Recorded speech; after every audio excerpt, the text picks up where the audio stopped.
Look, let me paint a picture for you. You check your bank account on a random Tuesday. You've been working hard, you've been trying to save. Maybe you even got a raise recently, and yet you still feel like you're one bad month away from being completely broke. Like no matter how much you earn, nothing actually sticks. If that sounds familiar, yeah, that's not just you. Because here's the thing, most people are chasing the wrong financial milestones. Everyone talks about making your first $100,000 or becoming a millionaire, but almost no one talks about the 7 hidden money milestones that actually determine whether you'll ever get there in the first place. And missing these is what quietly keeps people stuck for years.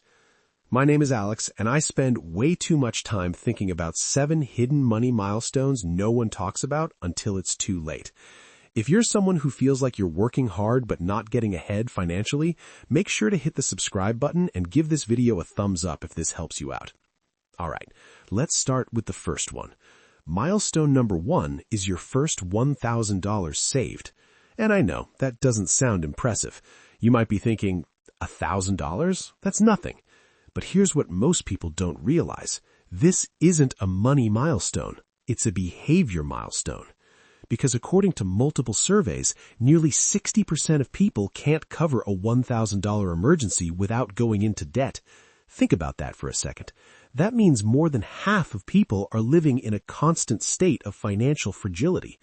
So when you save your first $1,000, what you're really proving is that you can control your spending, delay gratification, and actually follow through. It's like going to the gym for the first time. You're not going for the results. You're going to prove that you can show up. Now, milestone number 2, eliminating high-interest debt. This is where things get serious. Credit cards, personal loans, anything with interest rates above 8 to 10%, this stuff will quietly destroy your progress. Let me give you a simple example. If you have $5,000 in credit card debt at 20% interest, you're paying about $1,000 every year just in interest. That's money you're losing without getting anything in return. It's like paying a subscription fee just to stay broke. Now, you might be thinking, shouldn't I invest instead? The market returns around 8%, right? But here's the problem. Paying off a 20% interest rate is a guaranteed 20% return. There's no investment out there that consistently beats that. So until this is gone, your money is literally working against you. All right, milestone number 3, $10,000 saved. This is where something really interesting happens. At $10,000, you stop feeling fragile. Before this point, every unexpected expense feels like a crisis. A car repair, a medical bill, anything, it creates stress. But once you hit $10,000, you have breathing room. And here's what most people don't realize. Money doesn't just buy things. It buys emotional stability. If your monthly expenses are around $2,000, then $10,000 gives you about 5 months of life. That's not just savings, that's time. Time to think, time to recover, and time to make better decisions instead of desperate ones. Now let's move to milestone number 4, your first investment. This is where it gets really interesting because it's not about how much you invest. It could be $100, it could be $500. What matters is the identity shift. You stop being a saver and you become an investor. And that changes how you think forever. Savers ask, how much can I keep? Investors ask, how can my money grow? Let's say you invest just $200 a month. At an average return of 8%, over 30 years, that becomes more than $300,000. Not because you started rich, but because you started early and stayed consistent. Milestone number 5, $50,000 net worth. Now we're getting into a range where things start to feel different. $50,000 isn't flashy. No one talks about it, but it's powerful because this is where compound growth starts becoming visible. At 8% return, $50,000 generates about $4,000 a year. That's roughly $333 per month without you doing anything. Now compare that to when you only had $1,000 invested. That earns about $80 a year, almost nothing. This is the point where your money starts to feel like it's actually working. All right, milestone number 6, saving 30% of your income. Here's what most people don't realize. Wealth isn't built on how much you earn. It's built on the gap between what you earn and what you spend. Let's compare two people. One person earns $100,000 but only saves 5%. That's $5,000 per year. Another person earns $60,000 but saves 30%. That's $18,000 per year. Who builds wealth faster?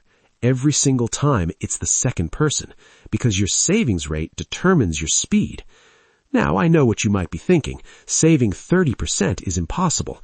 And yeah, for a lot of people, it's hard. But this is where the mindset shift happens. Instead of asking, how can I save more? Start asking, how can I design a life that costs less? Finally, milestone number 7, $100,000 invested. This is the one that changes everything. Because at $100,000, the math starts doing the heavy lifting. At 8% return, that's $8,000 a year. That's over $650 per month just from your money working for you. And here's the crazy part. Going from $0 to $100,000 is the hardest phase. But going from $100K to $200K is faster because now your money is contributing too. This is where wealth starts to feel inevitable. Now, let's zoom out for a second.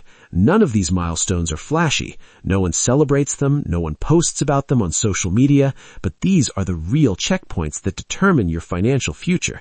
And missing them is exactly what keeps people stuck. Here's the uncomfortable truth. Most people don't fail because they're bad with money. They fail because of behavior. They spend to feel better. They avoid looking at numbers because it makes them uncomfortable. They chase status instead of stability. Money isn't just math, it's psychology. So what should you actually do from here? First, figure out where you are right now. Be honest with yourself. Second, focus on just one milestone. Not all 7, just the next one in front of you. Fourth, automate everything. Your savings, your investments, remove willpower from the equation. Fourth, track your progress every month because what gets measured improves. And finally, work on increasing your income over time because while saving matters, income still plays a big role. Look, most people will never reach financial freedom, not because they're incapable, but because they don't even know what game they're playing. Now you do. So the real question is, which milestone are you going to hit next? If this helped you out, hit the like button, subscribe, and I'll see you in the next one.